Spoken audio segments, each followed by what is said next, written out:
ताମାନେ ଆପଣ ବୋଧେ अंग्रेजी पढ़ी जाना से अर्थ तो लेखा है सब कथा से दर्शे लिखी तेणु गोटे समय बहुत समय अपेक्षा कली आज जेहेतु समस्त मान आगे अच्छे मुझे 5 मास आगु ये चिठी देली जेहेतु असुस्थ थे आमर सभापति मोर नेता नवीन पट्टनायक तेणु मु गणमाध्यम को आसी नी फेरला जिते चेष्टा कली देखा करने मत देखा करने को देली ना तेणु बाध्य मु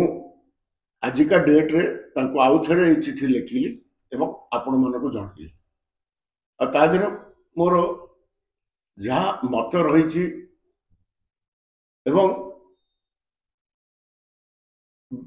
सत्य जोटा एबिका विजु जनता दल सामना कर वास्तविक सत्यता जोटा अबिका आम आगे सबू मु कहीपी कहीं मुझे स्पष्टवादी किंतु प्रत्येक दलर कर्मी मन में यही जिनसटी अच्छी कि आम कौन भाव में परिचालित हो किए दल को परिचालना करुँ विभिन्न प्रश्न रही सबुठ बड़ जो कथाटा मत सबुठ बेस बाधिला विजु जनता दल अनेक पदपदवी रही मत गोटे यही पोजिशन देले दल में जार कौन माने ना कन्वेनर सीनियर सिटीजन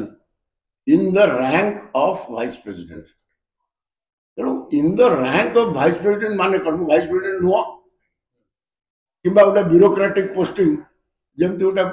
निरामय योजना थे एडवाइजर दिखाई adviser Niramaya Yojana in the rank of secretary सी कौन सतरे सेक्रेटरी गले ना सेक्रेटरी बेनिफिट पाइले कि सही प्रकार बहुत उदाहरण अच्छे जो कॉर्पोरेशन जो मैंने चेयरमैन होती गोटे कहुए in the rank of state minister एवं ये आउ गोटे कथा भी दुख देला आम सांगे प्रसन्न आचार्य वरिष्ठ नेता यू सिंह फाउंडर मेंबर मान थे दल प्रसन्न आचार्य यू सिंह से मूलर ये दलर सीनियर वाइस प्रेसिडेंट थे जो दायित्व दिगला से लिखागला in the rank of vice president ताने सी वाइस प्रेसिडेंट नहां दल मु भावुँ एवं यही जिनसटा मु चाहती कि यही दुखटा को नवीन पट्टनायक मोर शुणु मत गोटे सुजोग दिंतु कहवाई कि यही पोस्टा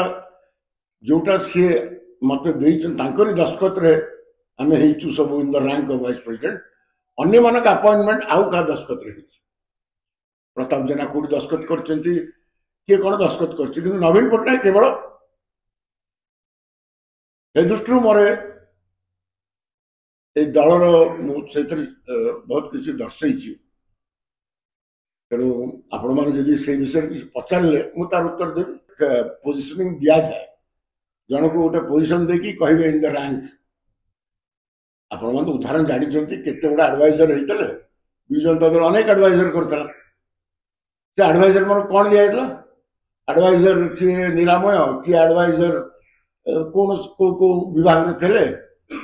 रैंक दिखाई सेक्रेटरी एडिशनल सेक्रेटरी यही प्रकार दिखाई सेक्रेटरी कहगले भी तो सेक्रेटरी नथिले से विभाग में तेणु से प्रकार यहाँ गोटे ब्यूरोक्रेटिकली एमती करा जाए तेणु ए दल भितर भी स्पष्ट जना पड़ा कि विजु जनता दल गोटे ब्यूरोक्रेटिक दल हो गला दल मोर छाड़बार ना विजु जनता दल में नवीन बाबू जब जाए अच्छा जब जाए सी परिचालना कर सी परिचालना कर आउ थे कहूँ जब जाए नवीन पट्टनायक दल को परिचालना करेंगे दल निष्पत्ति ने से जाए मोर विजु जनता दल छाड़बार ही ना सब मु तो सीधा सड़क कथा हो नवीन निवास फोन कर मत आगे से ब्लॉक करागला तापर मत कहले सार को देह यदि खराब अच्छे सार फेर मु देखिली सार गले देह भल ही गायला फिर गले बाय इलेक्शन कैंपेन करने से सुस्थ अच्छा मत न देख कौन कारण था नवीन बाबू मो सब देखा करा चाहती मत बहुत भल पाती किंतु भैरव गोटे छाड़ी जाकर पालतू आदित्य महापात्र सी परिचालना कर दल हारुआ नेता अच्छा सी नुआ नुआ भाव दल को टेकिक नहीं जी पुनर्बार आउ थे बोध विजु जनता दल को शासन को नहीं आसवे दल कौन पोजिशन आप जानते मत ना नवर आवश्यक ना आ नवीन लॉयलिस्ट जो मैंने आसिले नवीन लीडरशिप को मानिक जो मैंने 2000 जन प्रथम जो से मुख्यमंत्री हमें मुझे विधायक हुए बसंत विश्वाल कर जो विजु बाबू स्वप्न पर आधार है कि विजु जनता दल गठन होता विजु लॉयलिस्ट तो छाड़ू कई गोटे विजु लॉयलिस्ट कौट देखा पाइबे आ नवीन बाबू भी जो मैंने क्लोज थे कई ना तार स्थान भी ना तेणु गोटे नुआ लॉयलिस्ट माने स्थान पाई गोटे नुआ आदर्श दल चली विजु बाबू आदर्श आ जार प्रतीक थे नवीन बाबू से आदर्श चलुनी